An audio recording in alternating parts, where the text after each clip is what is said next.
Well, hello there, and welcome back to Mysteries, and Magics. In this video, I'm going to do a demonstration of an original trick that I call a poor man's ACAAN. ACAAN, of course, stands for any card at any number. There are a lot of very elaborate ACAAN style tricks out there that you can do. This is not one of them. This is a slightly different variation. Before we get into it, though, I want to talk a little bit about this particular effect and a little bit about magic in general. Sometimes I think that new magicians especially get carried away with the idea that the only way that magic can be entertaining, and it is nothing but a form of entertainment, but the only way it can be entertaining is to do shin limb like magic effects that leave people going, oh my gosh, how on earth did he do that? That's amazing. And maybe it takes some kind of knuckle busting sleight of hand maneuver that takes a year and a half to learn or something.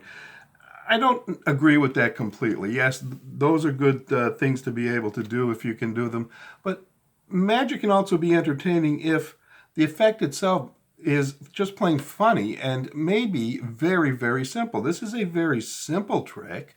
It's very obvious what I'm doing. If you've been doing magic for more than 15 minutes, you'll see exactly what I'm doing and you'll know what I'm doing.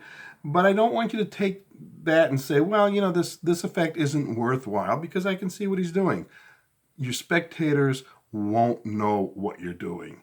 You, as a magician, very well will know what I'm doing, but I have never had someone call me out and say, I know what you did with that particular trick, and at the end, I guarantee you, I have them laughing. I have yet to find a group of people that I've done this for, and I've done it many times, that didn't laugh out loud at the end of this particular effect. Now, having said that this is not the kind of trick that you would take onto the stage at Penn and Teller and expect to walk off rather with a Fool Us trophy, because it's not going to happen.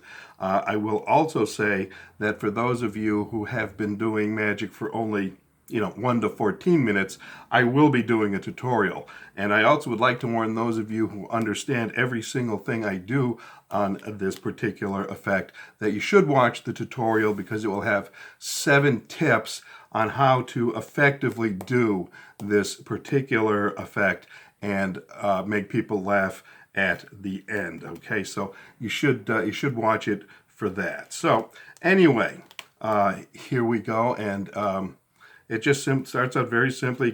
You can shuffle the cards if you like before you get started. You have the spectator pick a card. It's best for 2, but if you only have 1, that's okay. It works okay that way. I also want to point out that I'm kind of at a disadvantage here because I'm both magician and spectator. I'm playing 2 parts here, so I'm kind of going back and forth. I will say this, as the magician, you will not know what card is chosen. Okay, I'm going to know for the sake of this demo, but normally you would not know what card this is until the very end. So there it is. That's the chosen card. That's going to be the one that we'll be looking for. And again, this is the spectator looking at it and showing their friends and whatnot while you're standing by waiting for them to finish. I take the card, I put it in the middle of the deck, and I tell them I'm doing a couple of cuts here to get that card buried very deep inside the deck, and then from here I'm going to do a couple of shuffles.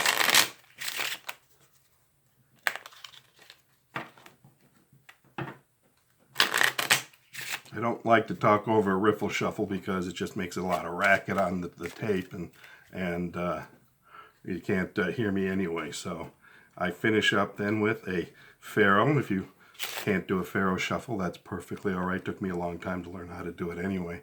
And then finally we cut the cards, and the chosen card, whatever it is, because I'm not supposed to know, is buried deep somewhere in the deck. You say to them, I've cut the card several times, and your card should be buried somewhere deep inside the deck. So just to be sure, this is not your card, is it?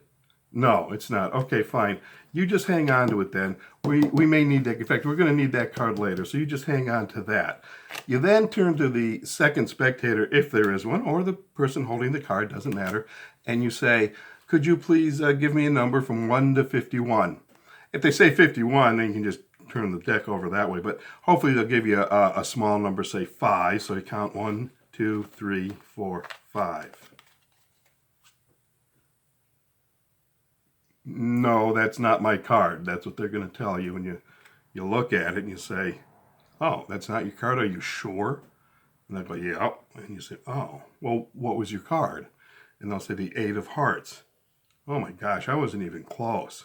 All right, well, we're not going to need that card after all, so go ahead and throw it on the deck for me, and boom, there it is. And when they do that, you just turn to them and say, hey, no wonder I couldn't find the card. You had it the whole time. What are you trying to do? Trick the magician? Now, I got to tell you, at this point, people just start laughing. They find it hilarious. They think they've tricked the magician. They think you messed up, and then you turn around and you show them, no, they had the card. They're not expecting to see it when they turn it over and so on and so forth.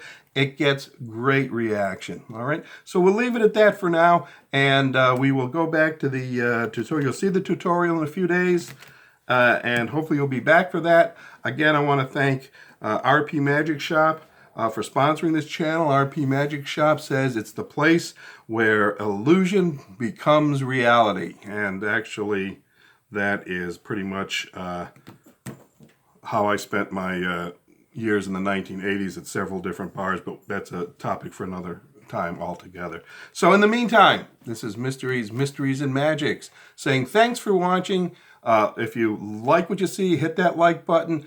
If you're new to the channel, subscribe, and hopefully we'll see you back again sometime soon. In the meantime, always leave them baffled.